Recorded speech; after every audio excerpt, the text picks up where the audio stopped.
So joining me now is Jordan Rager. He's a country music artist. I've been listening to his stuff for quite a while now. Very fortunate, very happy to have the chance to sit down and talk with him. Jordan, how are you doing today? Good, Scott. How you doing, man? Thanks for having me. Doing very good. Thank you for agreeing to do this. This just started by me sending out a DM over the weekend. You got back to me on Sunday. We were able to put this together. Very, very happy about that. So we're just going to start with some basic questions here.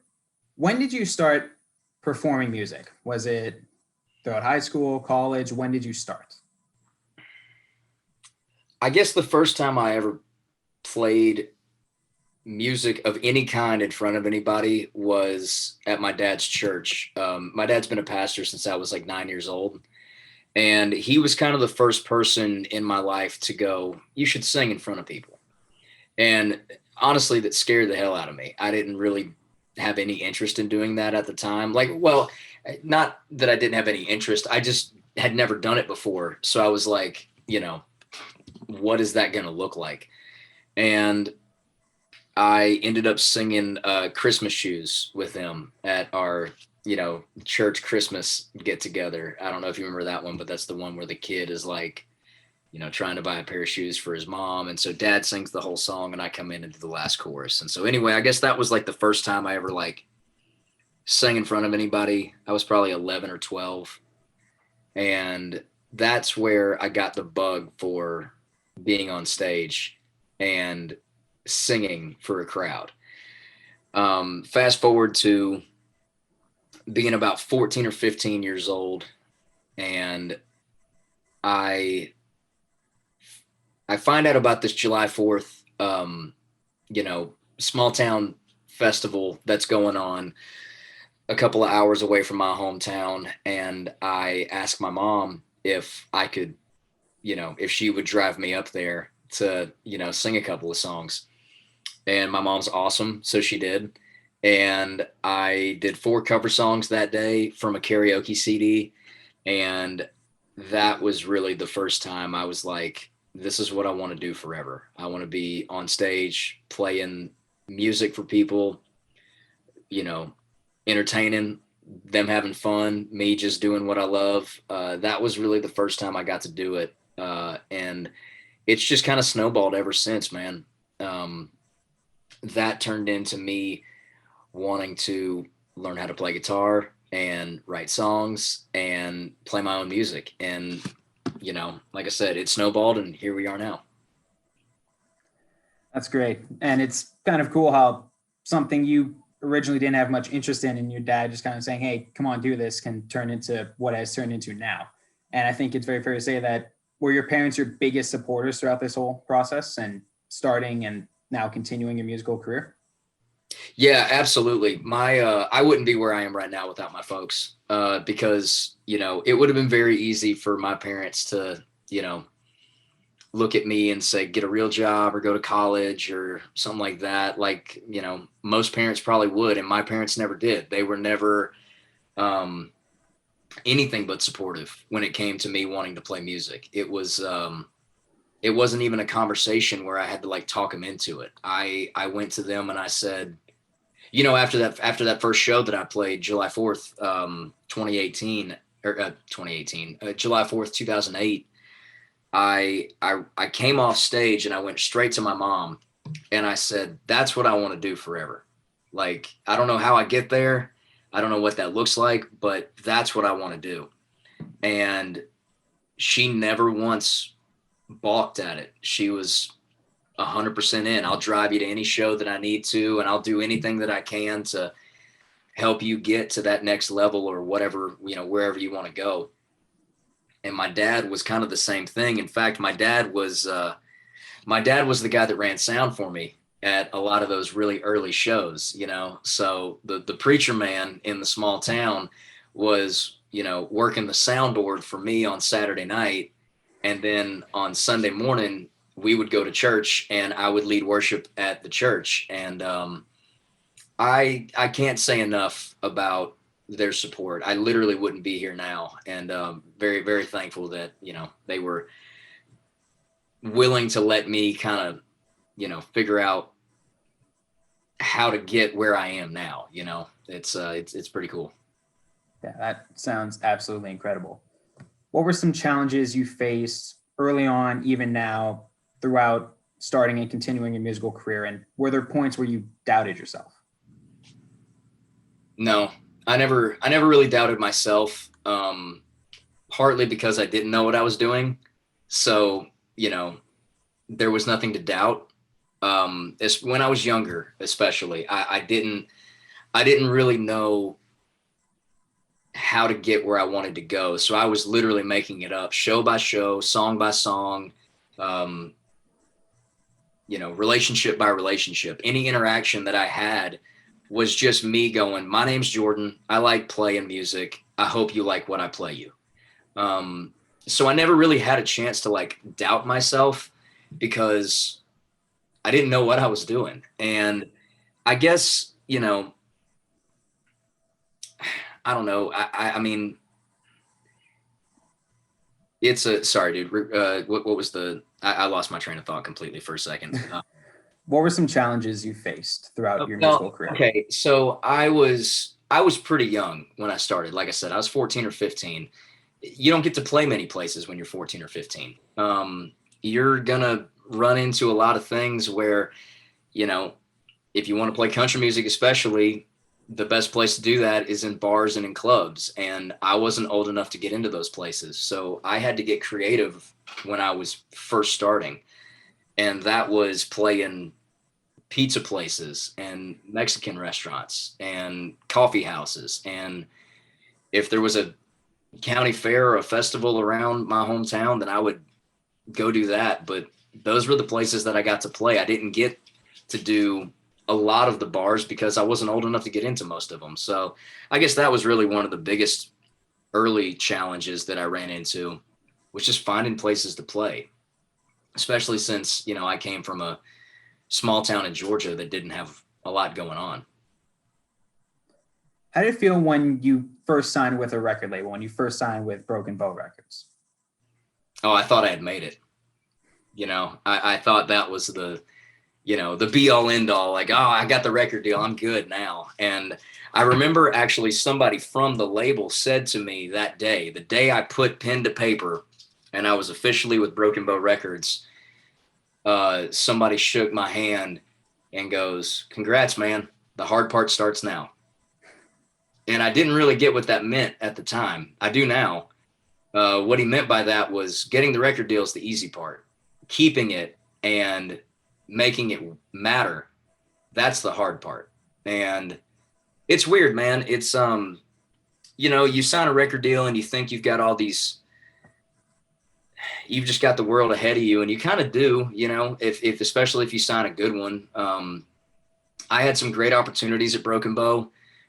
I think the problem for me was that I was 20 and I didn't know what I was doing. I didn't know who I was as an artist or as a writer, much less as a person. It took a lot of time for me to grow into where I am now, where I'm a lot more confident in the songs that I write and the songs that I play and the things that I'm doing. I didn't have that when I first started. I was just a kid that liked singing country music, and anything that came with that was, I would just figure it out as I went. So, super grateful for the opportunity to do that at such a young age. But yeah, you don't know what you're doing when you're 20 years old and somebody shoves a record deal in your face and you're just like, let's go, let's figure it out. And later you left Broken Bow Records to sign with Riser House Records. What was that process like, leaving Broken Bow and then signing with Riser House? How much of a gap was there between leaving and signing the new deal, and how stressful was that process in general? At the time, very stressful. Looking back now, it wasn't as big a deal as I made it out to be. But this was the first time that I had ever lost or gotten out of a record deal, and I was having to find something else. And I mean, at the time, really scary. You feel like you're never going to get another shot. And sitting here now, that's just the nature of the beast. It's Nashville is a town of relationships are born and relationships end. and you meet people, you work with them, and then you move on. At the time, I was really, really nervous that I had blown my shot, that I had missed my opportunity to do something special in town and in country music. And, it wasn't long before I figured out that that wasn't the case. I don't know exactly how much time was in between those two record deals. I know it wasn't as much time as it felt like to me. Like, to me, it felt like years, but in reality, it was probably only maybe like a year, and maybe a couple of months tacked on top of that, but it wasn't a very long time. And I took that time to figure out what I wanted to do and what I wanted to say as an artist, and what was my sound going to be? What was I going to look like? All things that I should have done before the first record deal. But, 20 years old, you don't think about that. You just sign the record deal and you figure the rest out as you go. So it was a definite learning curve and a learning process that I think I definitely needed to go through. And I think everybody eventually goes through. Things happen, they don't work out. You dust yourself off and you get back up and you point yourself in the direction you want to go and you keep going in that direction. The only person that stops you in the music industry is yourself, because there's always opportunities out there to write another song, play another show, meet another person. And that was kind of what I needed to learn, was you got to figure out your lane, what you want to do, what you want to say. And once you do that, do it on purpose until somebody starts paying attention to you. Do you feel that time in between record labels was very beneficial to you?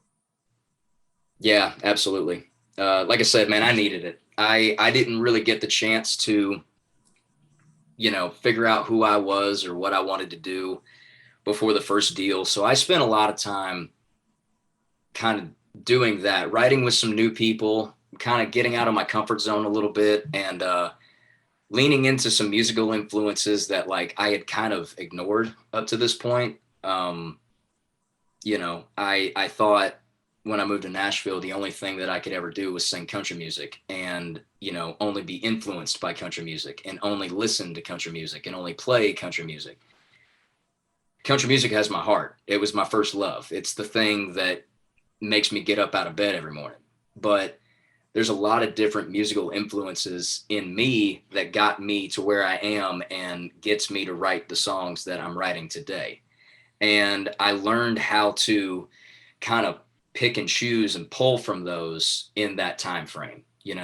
If I walk into a room where there's a song that calls for more of my, rock and roll or, hip hop influence, then I can kind of put that hat on for a day and make that song work for the time being. And then the next day, maybe I write something that sounds like a straight up Tim McGraw 90s country song. I can do that too. It's a matter of,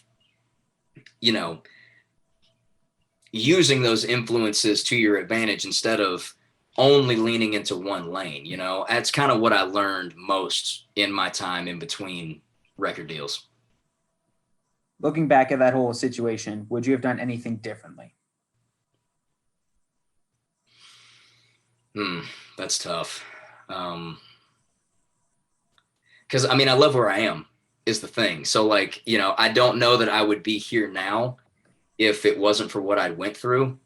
I think there's definitely some things I would have handled differently. I was a hot-headed kid when I signed my first record deal. I probably said and did a lot of dumb things that I shouldn't have done, pissed people off that I shouldn't have pissed off just to say that I did. Like there's probably a lot of those out there that I would have done differently, but I don't know that I would go back and change the timeline of how I got to where I am, because right now I'm happier than I've ever been working on music that I absolutely love and cannot wait for people to hear. would I have liked to have had a hit song at 20 years old that would have been, shot me to the moon and back? Yeah, absolutely. That would have been great. But I'm also partially thankful that I didn't have that to deal with because, again, I didn't know who I was or what I was or how I wanted to be at the time. So I guess yes and no. I mean, definitely things I wish I could go back and maybe some wrongs that I can right, but I don't know that I would do anything differently because I'm really, really happy with where I ended up. Nice. And you said, it would have been nice to have that one hit song back in your 20s. Looking back now in your entire body of work, if someone asked you, you're someone else, someone asks you, who's Jordan Rager? Can you, what song should I listen to first? Which song would you suggest? That's a great question, man. Of the songs that I've released, I would say Colorblind. Colorblind was the first time I ever got to do exactly what I wanted to do. Lyrically, musically, emotionally, energy wise, everything about that song was exactly the kind of music that I've always dreamed of making. It was I feel like it was a really good blend of all of my influences from country to, the emo pop punk stuff that I listened to when I was, an angsty teenager to, the singer songwriter storyteller stuff that I really, really like doing. I feel like it was a perfect blend. I got to be very involved with the rollout and release of that song, which was the first time that I ever got to do that. That was really cool, getting to be on that side of things. So when you listen to that song, when you watch those videos, if you see any pictures of, the album covers or any of the content that we did around that song, you're getting a piece of me in that because I was very involved in it. So I guess if I had to point somebody towards the one song that hey, explain Jordan Rager to me with music, that would be the one for me. And that song, Colorblind, it's the third song of three songs that tell stories. The first two songs being Where You've Been My Whole Life and Small Town Talking. Did you like having those three songs just kind of set the next one up? And have you done that with other songs? Are you going to do it again in the future?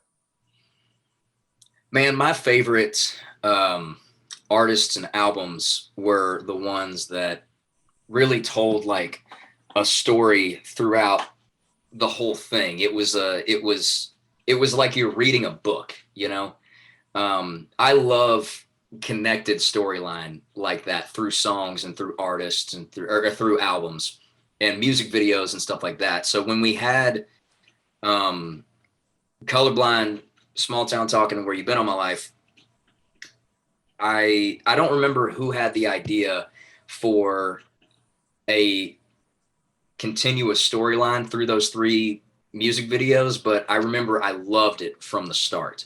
And I wanted to pull that off however we could have, because those are the kind of things that I loved seeing when I was just a fan of music, just watching CMT or, MTV or, whatever, listening to whatever album I was listening to.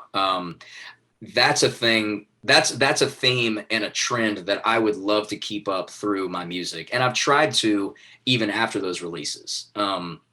My last EP was 4 songs that really I didn't think I would ever get the chance to release, just because they were songs with heavier subject matter, more personal subject matter.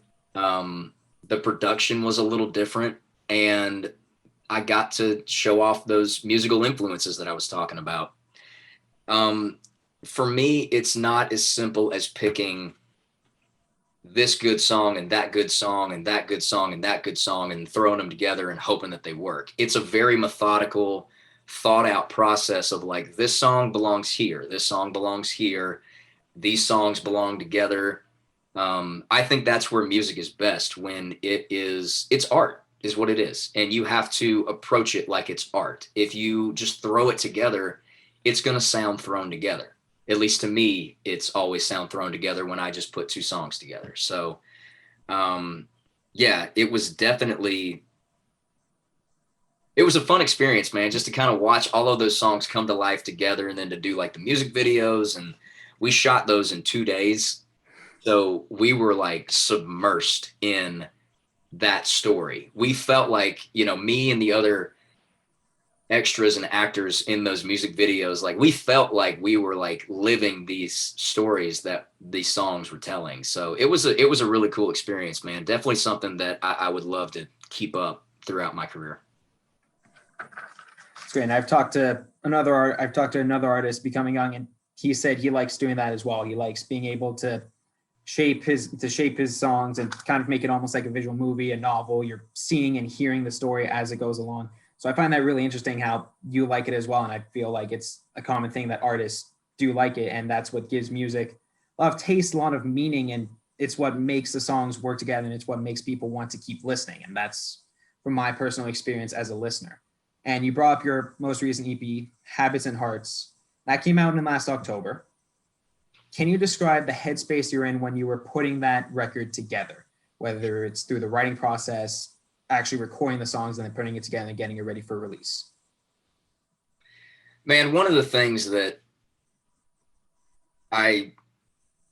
in that process of in between record deals, I'm out of the Broken Bow deal. I'm going into the Riser House deal.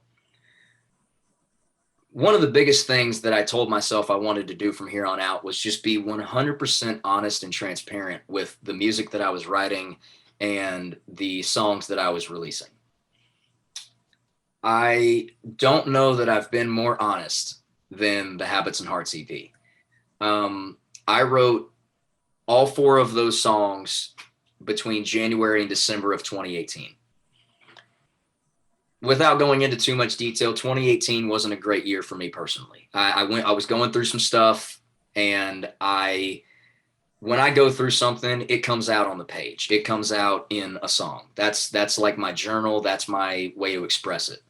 And those 4 songs are as raw emotion as I can possibly put without putting names and actual situations into them, So when I wrote those 4 songs, I wasn't writing them with the thought of this is going to be a great EP one day. I was writing what I had to get out of my system. And I ended up with 4 great songs that told 4 very important pieces of my story. And we had Colorblind and, Where You Been and Small Town Talking. And then we had a couple other songs that we wanted to get to before those. But I knew those songs were important, and I knew I wanted them to get out into the world at some point. And so fast forward to 2020, we're talking about how to incorporate these songs into a release. They've already been recorded. We've already done everything that we needed to do. All we have to do is figure out how to give them to people. And like I just said, I don't like just throwing songs at people going, here's a new one, hope you like it. I want there to be a reason for it. I want there to be, a story or a connection that somebody can make with it, because that's how I listened to music when I was growing up.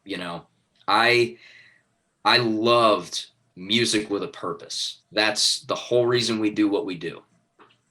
And when the pandemic hit, the first initial thought was, all right, we're just going to push this off. We're just going to wait for everything to blow over, and we'll come back around to this whenever we get to it. And I was like, man, screw that. Like, if we need music now more than ever, because everybody just needs to know that it's all going to be okay.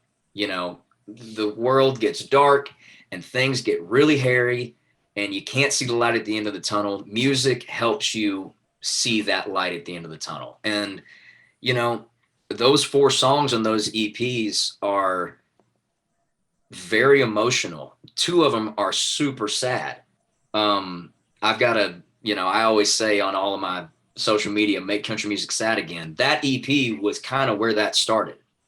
And when I say make country music sad again, I don't necessarily mean like I want everybody listening to sad music all the time.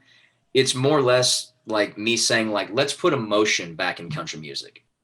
I love a good truck song. I love a good Friday Night with Your Boys song. I write so many of them, it's not funny.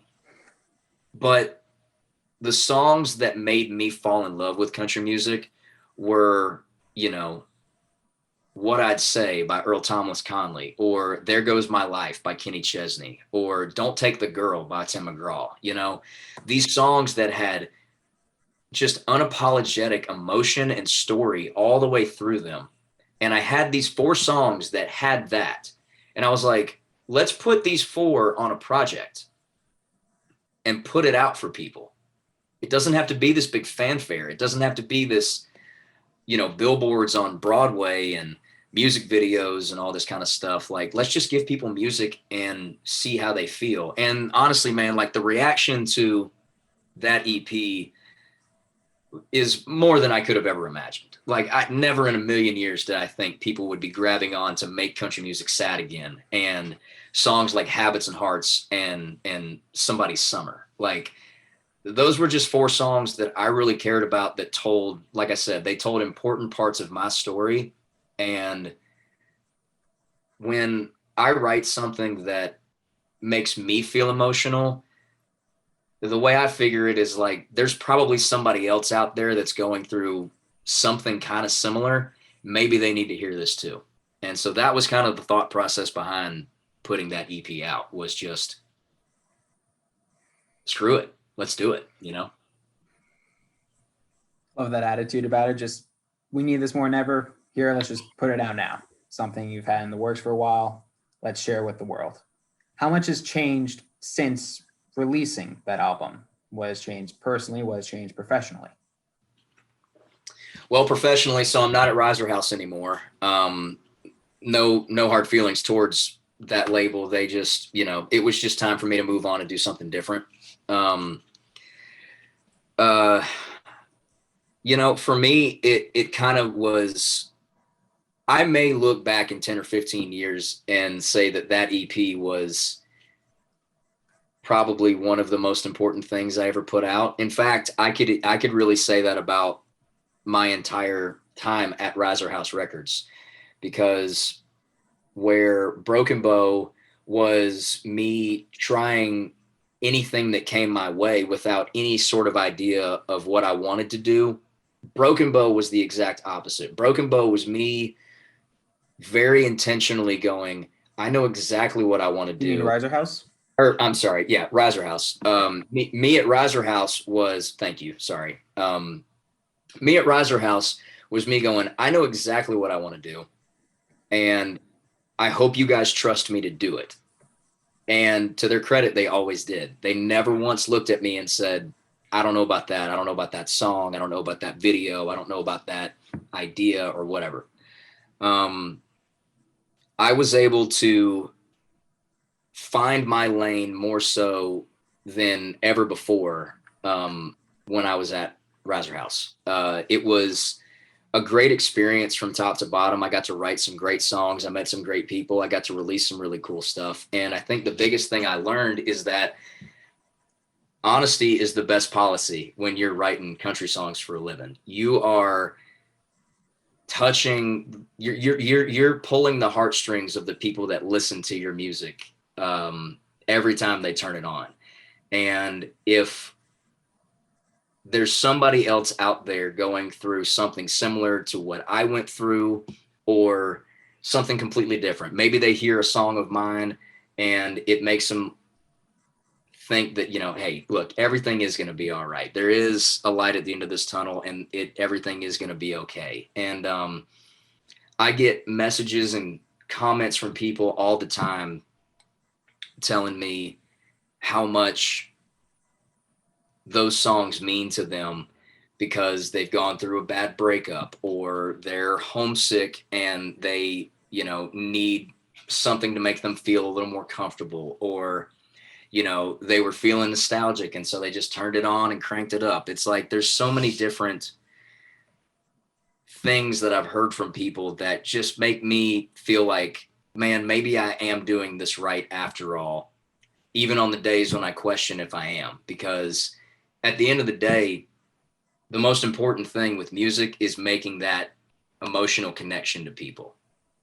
It's the reason I'm sitting here talking to you, is because I heard a song at a certain age that hit me a certain way and made me go, I want to do that. And if I can affect somebody's life positively in that way, that's all I'm trying to do, man. I'm just trying to let people know that, like, you're not alone, you're going to be okay. And, you know, this is life. That's all it is. And we're all living it with a lot of the same experiences. Talks a lot about how you want to write and get your emotions and your authentic self through writing, and it's kind of like your journal. What's your typical songwriting process, and how has it evolved throughout your career? Well, I can tell you the process is different every single time. At least for me, it is. Sometimes it's a idea that you start with. Sometimes it's like a piece of music, a guitar lick or something. Sometimes it's a melody. Sometimes it's something somebody says in casual conversation and you just catch it and you just go, ooh, that would be a good song, you know? It's different every single time.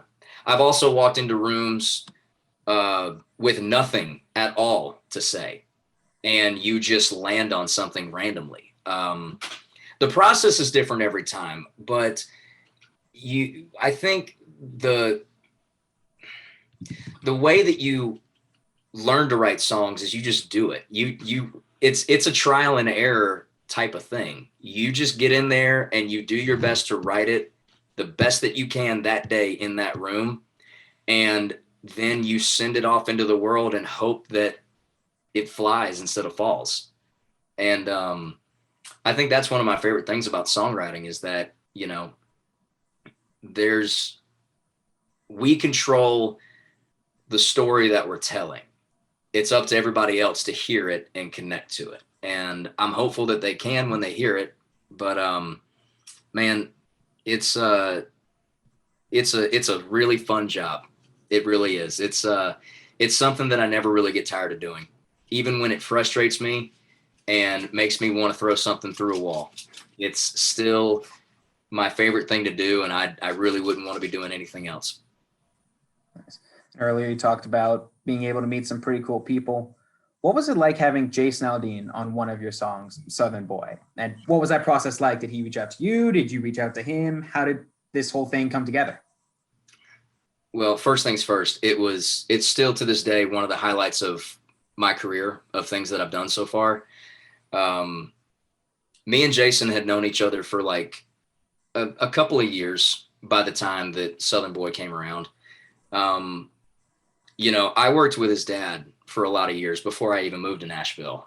He was just a family friend that knew more about music than I did. So I would just bounce ideas off of him and, you know, call him for advice and whatnot. And through his dad, I got to know Jason. And then Jason kind of became something of a big brother figure to me, where I would do the same thing. I would, you know, bounce ideas off of him and send him songs, and he would go, that's cool, or that sucks, you know, try harder next time, whatever.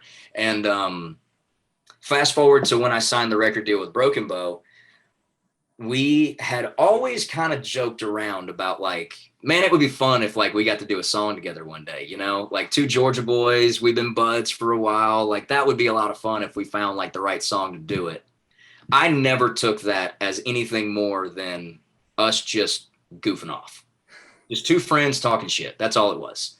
And I remember somebody saying, after I signed at Broken Bow, have you and Jason ever talked about doing a duet? And I was like, yeah, but like not seriously. Just, you know, just like I said, just friends BSing. That's all it is. I had this song called Southern Boy that it was just my voice on it. And it was good, but it was missing something. You know, we weren't sure what it was, but it was something was going on. And so I put a bunch of my songs in a link and I sent it to Jason like I always used to do, and just said like, hey man, these are the songs that I've been working on the last couple of weeks. Like, let me know what you think about it. If there's any standouts or if there's anything that you like a lot. I wasn't even fishing for a duet. This is just me asking his opinion on the music. Mm-hmm. And he called me about a week later and was like, dude, that Southern Boy song is the one we're going to do together. And I was like, Really? That one? Like, there's a bunch of like up-tempo rock and roll songs in that file that you could like, we could do like a My Kind of Party Part 2 kind of thing if you wanted to. And he was like, "No, dude, that Southern Boy song has really got something to it. Are you guys doing anything with it?" And I was like, "It's funny you say that, man. We're not really sure what to do with it. We're kind of feeling like it's in one of those weird, in between phases where like it's almost done, but it's not quite done." And he was like, "Well, what if I put a vocal on it?" I was like, "Have at it, dude. I'll try anything."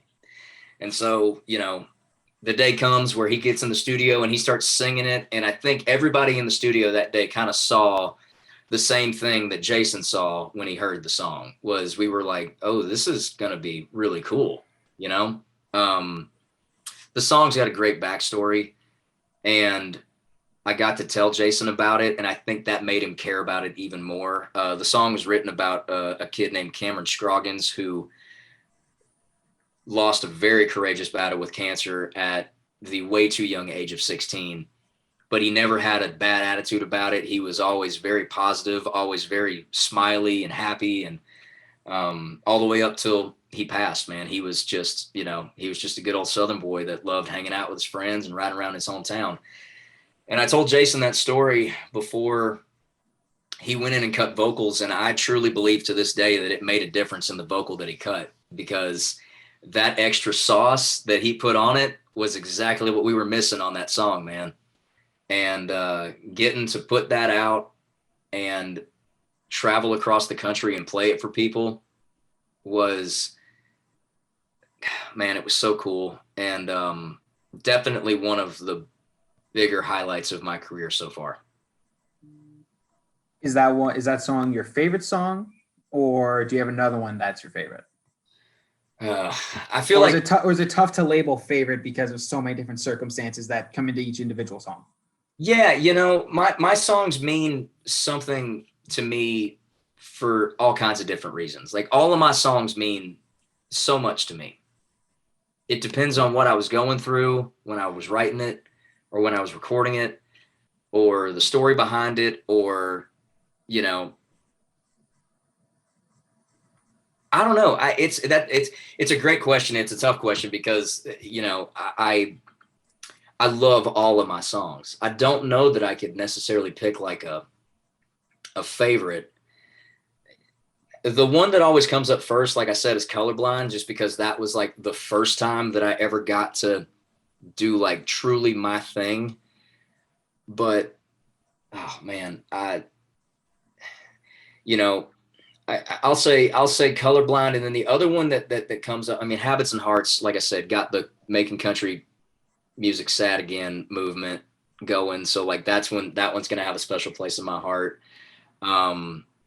Call You Home is a song that I wrote half of on a drive from my hometown back to Nashville.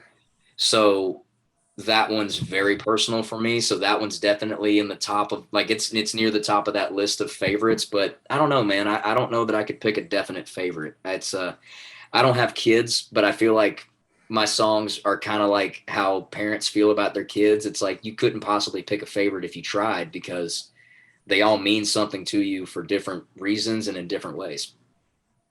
Yeah. You did working from home sessions on your YouTube channel for a decent chunk of 2020. What was the plan going into that? Whose idea was it? Was it something you just decided on a whim? Hey, you know what? Let's go. Microphone, camera, guitar. Let's do this. No plan whatsoever, because I didn't plan on having to do that. I had this YouTube series that I did while I was at Riser House called the Work in Progress Sessions. And the idea behind the Work in Progress Sessions was, as an artist, I'm going to release songs and put them out and send them to radio and cut albums and all that kind of stuff. But as a writer, I'm writing hundreds of songs a year that never get to see the light of day, songs that I absolutely love. The idea behind Work in Progress Sessions was just to give those songs a chance to be heard. And so I was like, give me a camera, a mic, and 30 minutes of your day, camera guy, and let's record, a handful of these songs, and then we'll throw them up on YouTube, and maybe they flop, maybe they take off and go viral. Who knows? I don't really care. That's not the point. The point is to give these songs a chance to be heard. So maybe someday down the line, somebody hears them and they dig them. And when the pandemic hit, I wasn't able to do that anymore. So I just grabbed my iPhone and set it up in my apartment and just started doing the working from home sessions. And it was fun because somehow I made something that was meant to be really raw and authentic. It became even more raw and authentic because then it was just like, basically, this is literally how the song is sounding from the start of it. Me, my guitar, my voice, and a phone. And, that turned into me doing live stream shows on my Instagram, which I do every Wednesday. That was kind of the hybrid of both of those things. Was like, all right, well, let's just do a weekly episode type live stream where I just sit down and I just play, whether it's songs that have been released or my favorite things that I've been writing recently. There's no rules. I'm just gonna sit down and have a glass of something and play y'all some country songs. And working from home sessions was the genesis of that, So are these live streams, these Wednesday nights, are they just like the evolution of the work in progress and work from home sessions? Or are the work in progress sessions, are they going to return? Or is that just going to stay like an Instagram live stream type of thing? No, I would love to bring it back because I really enjoyed doing that. I love having a place where people can go listen to music that's not available anywhere else. When I was coming up as a teenager and I was YouTubing and LimeWiring and Napstering, like all of these like artists that I love listening to, my favorite things to find were the songs that weren't released yet. I felt cool knowing songs that nobody else knew. And I always wanted to be the kind of artist and the kind of singer and songwriter that had those songs available somewhere. You just had to go find them. So the live streams were kind of it was a combination of like the working from home and work in progress sessions. And I can't play live shows. So here's the Frankenstein monster of like the best of both worlds. And now the live stream has kind of become like its own thing. So I would love to get back around doing the work in progress sessions again, because for me, that's just another way to give my music and my songs to people without having to go through the machine, to be totally honest with you. There's a big, long, complicated process to recording a song and releasing a song and getting a song out to people. And with work in progress sessions, I was able to cut out all the middlemen.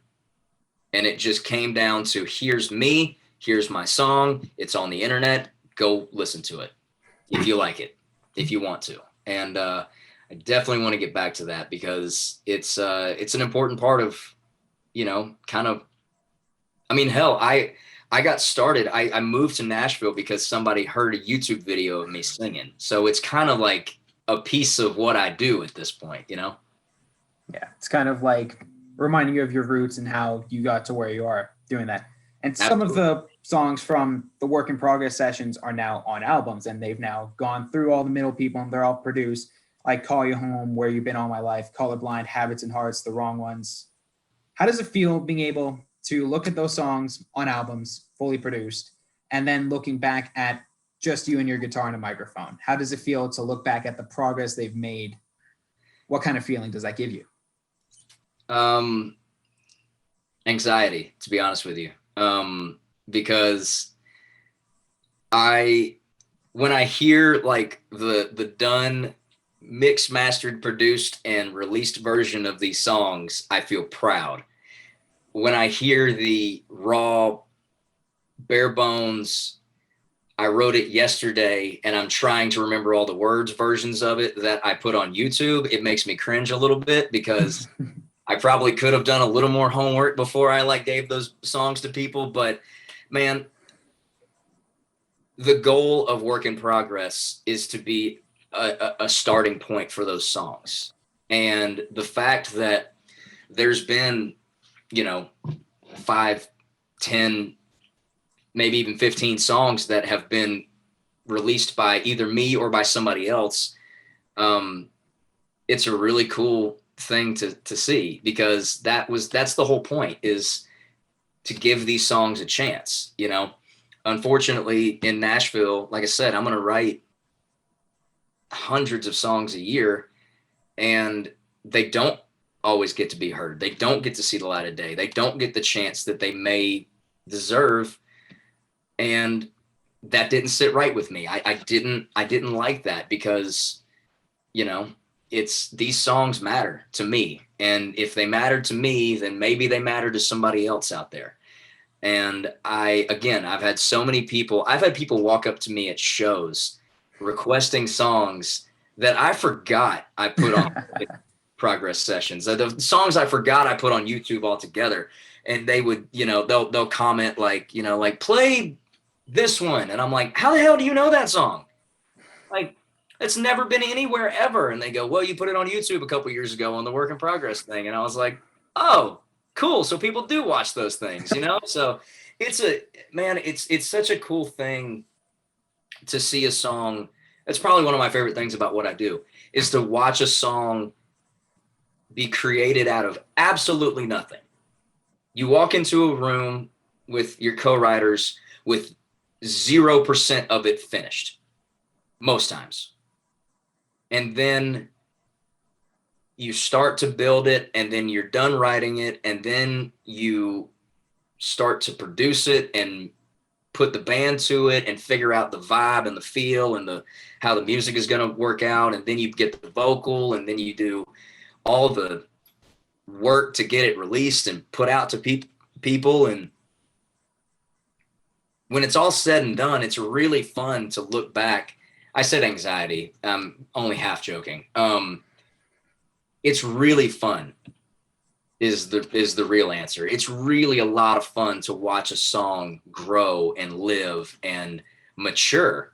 Call You Home is a great example of that. I wrote Call You Home in January of 2018. It went through several phases of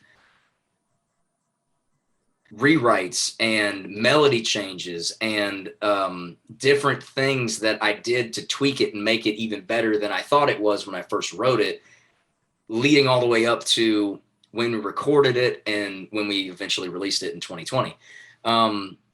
It's one of my favorite things about what I do, is watching a song come to life. That's incredible. Are more of the songs from the Work in Progress sessions going to be on albums? Do you have a plan for those, or is it right now they're just out there on YouTube?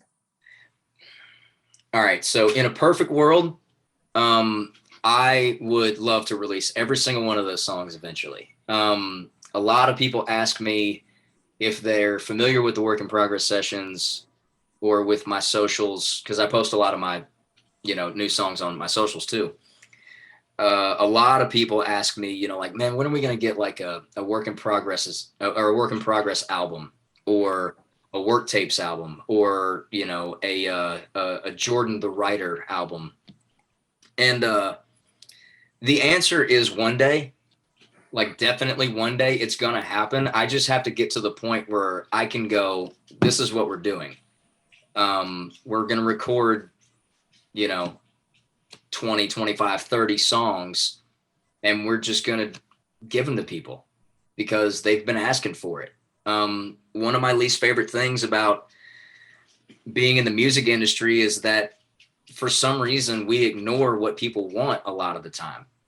You put a song out on YouTube, or I start playing a song out live, and it pops off and people start going, that's really cool. We would love to listen to that on our phones.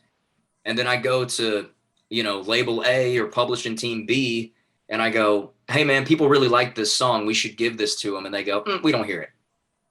It's like, it's not for y'all. It's for the people that listen to the music. It's for the people that listen to the records and buy the albums and buy the t-shirts and buy the tickets to come see the show. They tune into the live streams. They go watch the YouTube videos. Those are the people that I'm doing it for, not the folks that,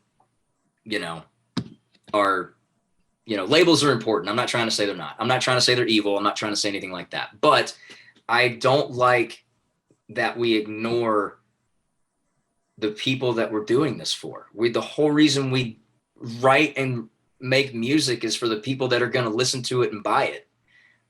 Give them what they want. And so I've had enough people ask me in the last couple of years, when are we getting a work in progress album or an EP or whatever? So I don't know when it's going to happen, but I know it's going to happen because it's something I want to do. And it's something that people obviously want. So that's good enough reason for me.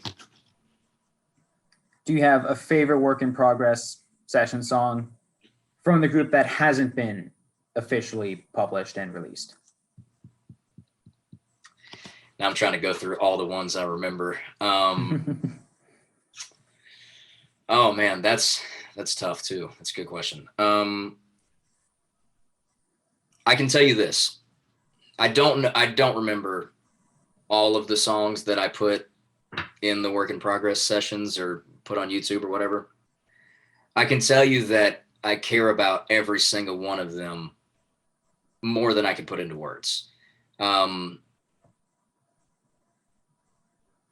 of the same thing as like the songs that I released. I don't know if I have a favorite. I don't know that I could even pick one if I had to, but I can tell you that there's not a single song that I put out there that I don't care about, that isn't special to me for some reason or another.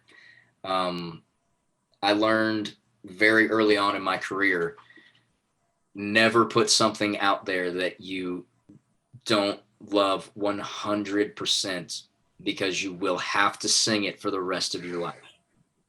And I still get requests to this day for songs that, I'll be totally blunt honest with you, I don't like singing.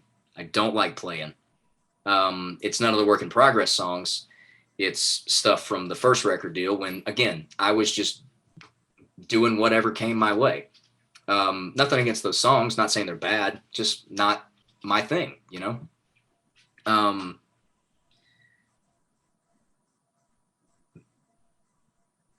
My songs are that's my heart and soul. Like I said, that's my journal. That is, if you want to get to know me, the two best ways to get to know me is sit down and have a beer with me or listen to my catalog of songs.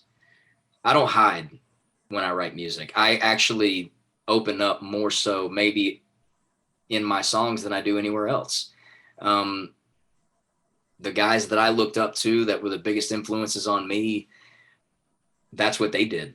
And so they didn't try to hide behind, like I'm the cool rock star, superstar, country star that, doesn't show emotion and doesn't tell his stories, man. They told stories. They made us laugh and cry and everything in between. And that's what I'm trying to do is I'm trying to be honest, tell my stories and connect with people as much as I can. It's absolutely amazing. Final question here. In about a minute, what's next for Jordan Rager? A lot. I'm just getting started, man. I signed a new publishing deal with a new company. Let's see, it's June 17th as we're recording this. So about 2 weeks ago now, we've been rocking and rolling. I've been writing, I can't believe I'm saying this, but I've been writing some of my favorite stuff ever this year that people haven't really gotten to hear a lot of, and I cannot wait for them to hear it. I've got some new music coming out this summer. We don't have an official date for it yet, but it's recorded. Now we're just trying to find that whole process I was talking about earlier about like trying to find like the right way to do it. We're in that stage of it right now. Now that shows are coming back, we're starting to get back on the road. Been playing a lot in the Southeast here lately and been looking at getting back out into like the Midwest and the West Coast and, the Northeast and all these places that I haven't been in a very long time. So, I mean, what's next for me, man, is I'm going to start getting busier and busier and busier and releasing a lot more music, even more so than I have been, because like I said, man, it's what the people want. The people that follow me and listen to my music and watch my live streams and watch my YouTube series, they're why I do it. They're the reason I'm still here. And if they want it, they're going to get it. And they're definitely going to get it very soon. That's great. Well, thank you very much for your time today, Jordan. I know you're very busy, so I really appreciate you being able to sit down and have this conversation. No problem at all, Scott. Thank you, man. I really appreciate it. This was a good time. Thank you.